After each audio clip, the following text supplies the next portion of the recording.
Hello my lovely Misfitians, and welcome back to another video. First off, I want to thank all of you for being so patient with me while I was sick. I still am struggling a little bit with my voice, but I feel so much better. So we're going to try and knock out a video this week. And this week's video is basically how to mix gold with watercolor. So I'm working on a couple of gifts for Christmas, and one of them I want to play around with gold, and specifically I want to know how to mix the color and then what to put on top to give it a shimmer effect that I'm looking for. Now I could do this with just swatches and play around basically on a scrap piece of paper, but I really wanted to see what it looked like in an illustration in order to make a really good guess of basically what I think I should use. So what I did is I took an old illustration from my past. I've actually painted this on my channel, but I painted it completely different than what I'm going to be doing today. And I specifically wanted to play around with new supplies that I have, as well as testing out how to paint gold and create that kind of shimmery gold technique or look in an illustration. So this is something that I do every once in a while. Sometimes swatching isn't enough for me to get a really good idea of what I feel like would be a good effect for a painting. So I'll take an old illustration and I'll basically retrace it and then play around with it. And since I've done this before and I've already had a finished painting with it and I really liked it, it's a nice way to kind of have no pressure and just kind of play around with your supplies, yet still kind of challenge yourself to maybe do something different in this particular time that you're working on it, or to, like I'm doing today, test out new supplies and kind of see how they would look in a completed illustration. So the supplies that I'm testing out today, I have a new colored ink that I'm playing around with. I know a lot of you like that video and you want me to do colored ink for a future video. I'm going to be doing that.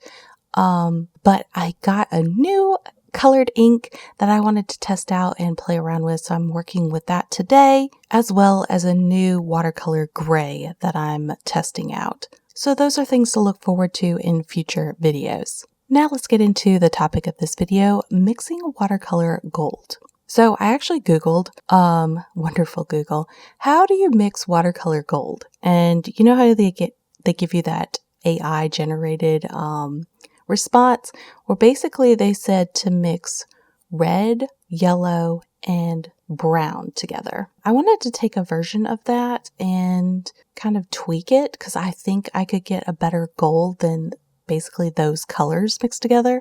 So I knew I wanted to work with New Gamboge as my kind of yellow base color. It has a bit of a brownish hue to it.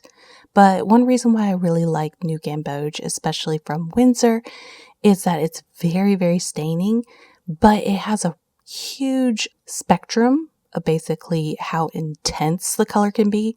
So I could make it super, super pigmented, or I could water it down and it still have that nice yellowy hue. So I knew I wanted to start with that particular color and then kind of just mix around and play around with different variations with it. So the first thing that I did is just kind of played around with different yellows. And once I really kind of hammered down on my New Gamboge, then I started playing around with kind of my orangey red color.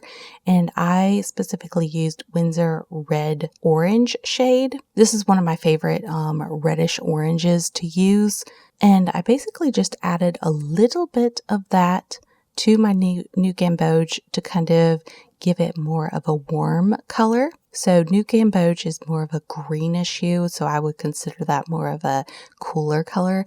And then by adding the Windsor Red to it, I started warming up that color to kind of give those rust colored or deeper colors that you see in gold, especially when it's shiny.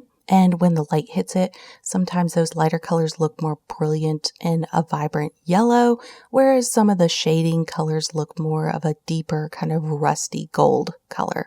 And then to really kind of round it off, instead of using a brown, I wanted to try playing around with contrasting colors. Personally, for me, I like to really play around with contrasting colors when I'm mixing neutrals, especially with watercolor. I feel like using contrasting colors is a really great way to give the illustration depth instead of it looking like a flat kind of brown or a flat gray or black adding to your color. So I played around with a couple of different purples. I played around with mauve. I played around with Windsor Violet. But I finally found a purple color that I felt like really worked well with this color combination. And this is actually a new purple that I've been playing around with. I would say it's more of that grape kind of reddish purple. So I used Quinterdome Violet. I'll make sure to put the name up so you can see it. But I added just a little bit of this to my mixture to kind of create more of those shading, deeper color hues that you can get when you see gold. And once I kind of settled on this color combination, I went ahead and painted all of the areas that I wanted to have this gold look in my illustration. So that's the moon as well as the stars.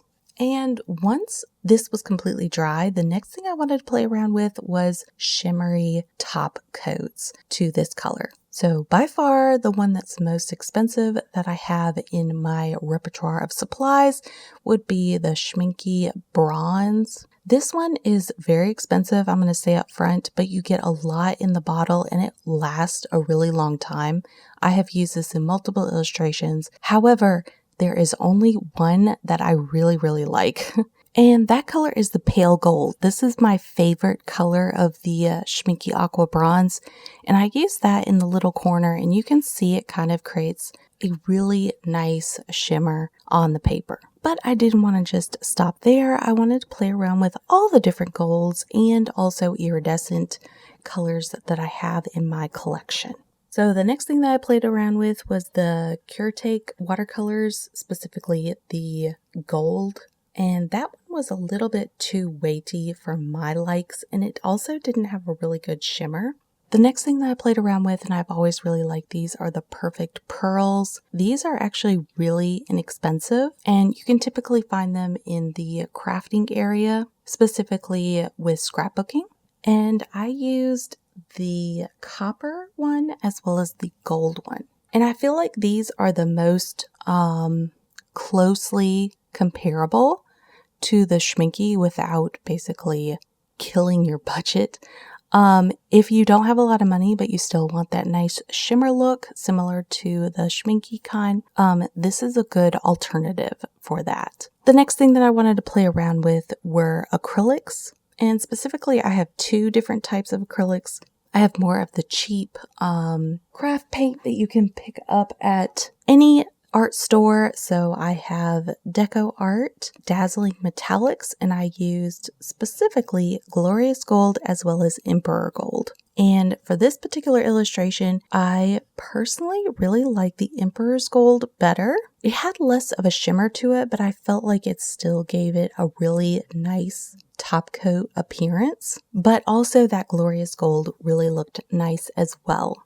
And this is an inexpensive way to kind of add a shimmer coat on top of your watercolors and really pop up that gold appearance in an illustration. So the next two acrylic paints that I have are from Golden. These are professional acrylics, and I specifically have Iridescent Gold Fine as well as Inference Gold Fine. And both of these, as I kind of thought, really looked nice on my gold color, basically as a top coat. However, out of the two, I really, really like the Inference Gold. It has more of a yellowy, kind of creamy white hue to it, and I felt like it really made the moon kind of pop in this particular illustration. And then finally, the last three supplies I wanted to play with was the Daniel Smith line. for Luminescent Watercolors. So I have 3 in this particular line. I have the Adobe color, Lilac, as well as, I believe it's Lapis Sunlight. Yes, it's duochrome Lapis Sunlight. And the Adobe one had too much of a pinky hue for my liking, but the Lapis Sunlight one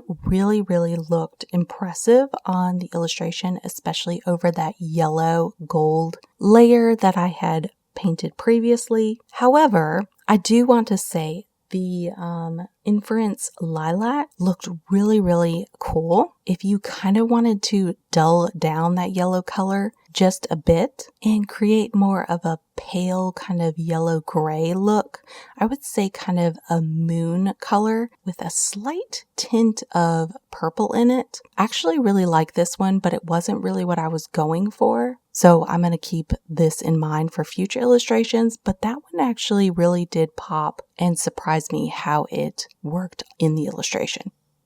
So which one am I planning on using in my future painting? I'm kind of torn. If I want to go more of the traditional route of gold, I think I'm going to stick with my Schmincke Bronze, or if you want a cheaper kind of dupe of that, the Pearls Gold version. That is more of what you typically would consider for that shimmery gold look. However, the 2 colors that I really liked in this particular testing out of illustrations was the Daniel Smith Lapis as well as the Golden Acrylic Inference. I really like the way these popped on the paper without being distracting. So anyway, hopefully you enjoyed this kind of exploratory watercolor video of basically testing out supplies that I own and seeing what looks good in an illustration, but being very comparative where they're right next to each other. Sometimes this technique really helps me get a better idea of what a paint color combination looks like in an illustration. So yeah, that's this week's video. And I did ask y'all to name this buddy on Instagram and Facebook. So for those of you who don't know, please make sure to follow me on Instagram and Facebook. A lot of times I will ask y'all when I'm working on an illustration, what would you name this particular character? And for this week's little bunny, the one that got the most likes for this particular video was Mina, which I thought was really cute. So thank you so much for helping me name this little character. Happy painting, y'all, and I will talk to you next time.